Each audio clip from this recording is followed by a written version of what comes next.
m'appelle Guillaume Masse, c'est moi le pro du club et avec la gang du 5e essai, je te souhaite la bienvenue à cet épisode du 18 décembre 2014. Bon, plus que 2 semaines, je suis triste.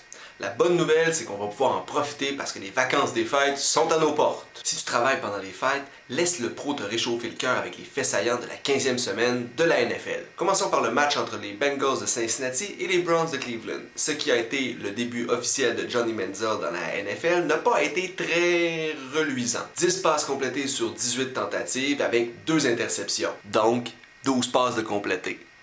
De visu comme ça, je vous dirais que ses passes manquaient de vélocité. Mais ça, c'est peut-être juste moi. Au sol, pour Johnny Football, 5 courses pour 13 verges, donc une de 10 verges. Donc ça fait 4 courses pour 3 verges. Vous me suivez? Mais pour être honnête avec Johnny Manziel, il n'est pas le seul à porter le fardeau de la défaite des Browns dimanche dernier. Quand ton équipe perd 30-0, c'est pas juste le corps arrière qui était dans la semoule de maïs. Un autre match qui a eu lieu à 13h dimanche dernier et dont le résultat en a surpris plus d'un, moi y compris, était celui entre les Bills et les Packers que les petits gars de Buffalo ont remporté 21-13. La défense des Bills a été fantastique, un sac du corps, 2 plaqués derrière la ligne de mêlée pour des pertes de 6 verges, un touché de sûreté et 2 interceptions. Les demi-défensifs des Bills ont cogné fort sur les receveurs des Packers qui ont échappé des ballons qui auraient dû normalement être beaucoup plus faciles à attraper. Et oui, Aaron Rodgers est humain et les Bills s'accrochent aux séries par la peau des dents. Et puis tout un match de football pour terminer notre dimanche. À Philadelphie, les Cowboys et les Eagles se sont échangés 2 fois l'avance pour nous offrir tout un spectacle dimanche soir. Beaucoup trop de revirements pour les Eagles. 2 interceptions et 2 ballons échappés. Malheureusement, pas de butt fumble. On s'ennuie un petit peu là. Ça fait 2 matchs d'affilée que les Eagles se font dominer pour le temps de possession par plus de 20 minutes. C'est-à-dire qu'ils donnent 20 minutes de temps offensif de plus à l'autre équipe. La fameuse Hurry Up Offense de Chip Kelly commence à montrer quelques faiblesses. Si ton offensive n'est pas longtemps sur le terrain, ça veut dire que l'offensive adverse, elle l'est. Ça veut aussi dire que ta défensive, à toi, elle passe plus de temps sur le terrain. Et pour que ça puisse fonctionner, ça te prend de la profondeur en défensive. Et d'après ce qu'on est capable d'observer dans les dernières semaines, les Eagles ne possèdent pas tout à fait cette profondeur. Pour terminer cette récapitulation, j'aimerais saluer les Saints de la Nouvelle-Orléans qui, à 6 victoires et 8 défaites, sont dans les séries. Et si ça se trouve, ils vont faire les séries avec une fiche négative alors que des équipes avec 10 victoires et plus ne les feront pas.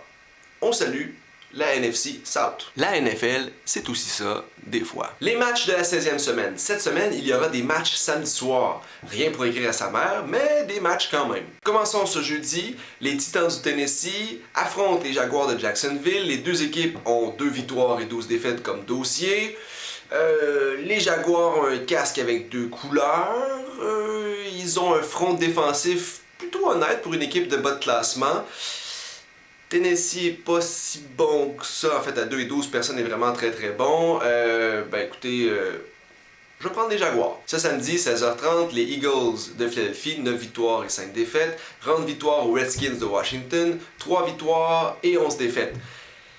Philadelphie est en difficulté dernièrement, mais Robert Griffin III revient au jeu, donc les Eagles vont l'emporter. Plus tard dans la journée, les Chargers de San Diego, 8 victoires et 6 défaites, rendent visite aux 49ers de San Francisco, 7 victoires et 7 défaites.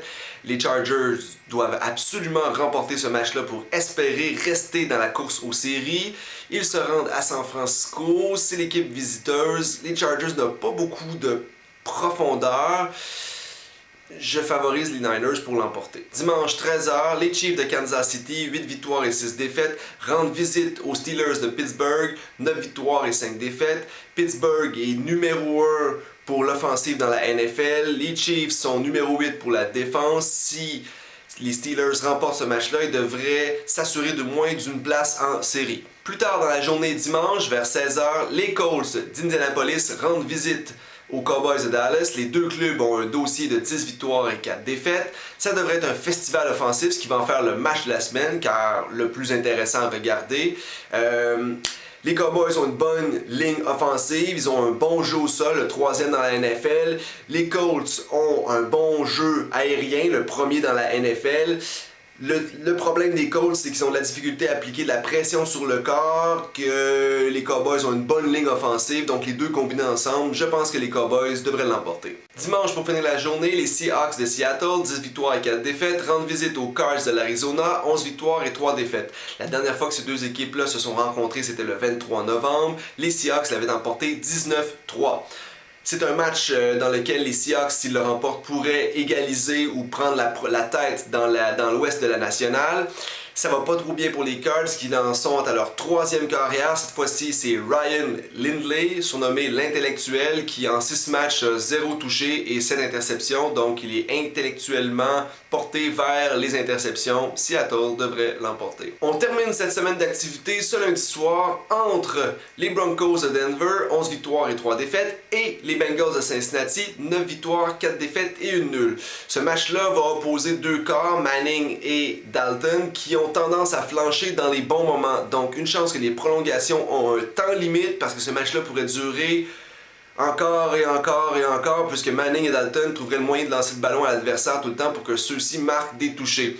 Donc, savez-vous quoi? Je vais vous prédire une nulle. Et je prédis que les Bengals vont être, je sais pas, je connais pas les statistiques, peut-être la première équipe à avoir 2 nuls dans une saison. En vrac, en vrac, en vrac. On suit toujours la course au premier choix au repêchage cette semaine, et avec le match du jeudi soir entre les Titans et les Jaguars, un des concurrents pour ce fameux premier choix s'éliminera de lui-même en remportant le match. La semaine dernière, les Jets ont remporté leur duel face à ces mêmes Titans et se sont ainsi placés ex-aequo avant-dernier avec les Redskins de Washington pour un dossier de 3 victoires et 11 défaites. Que ce soit les Titans ou les Jaguars qui remportent ce premier match, il ne restera plus que 3 équipes qui pourront obtenir ce fameux premier choix au repêchage.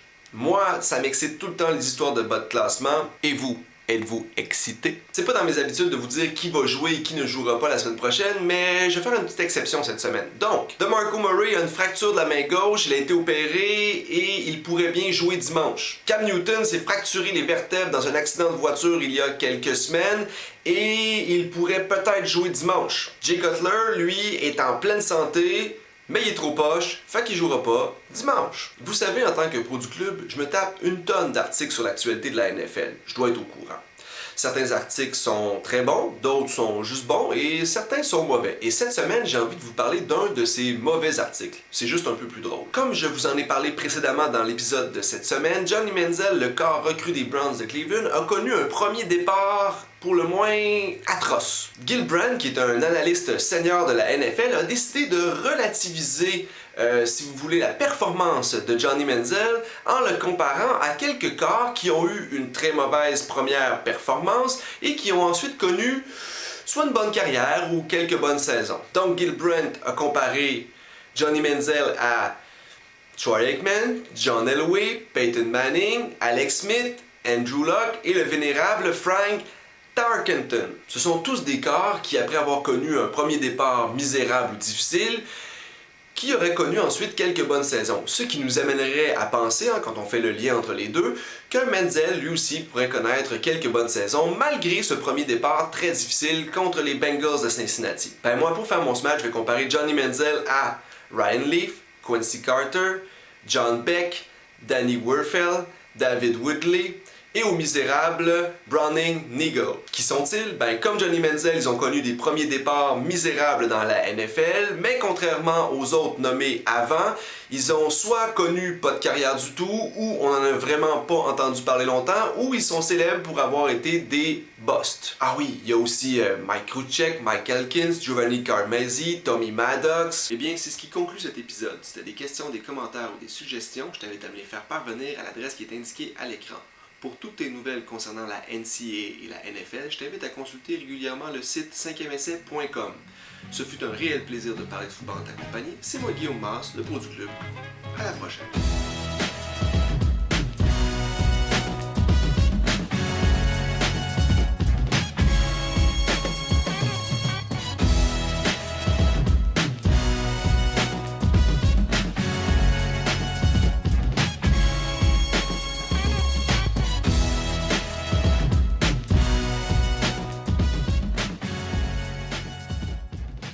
Mark Malone, Tony Eason et le fameux Jamarcus Russell.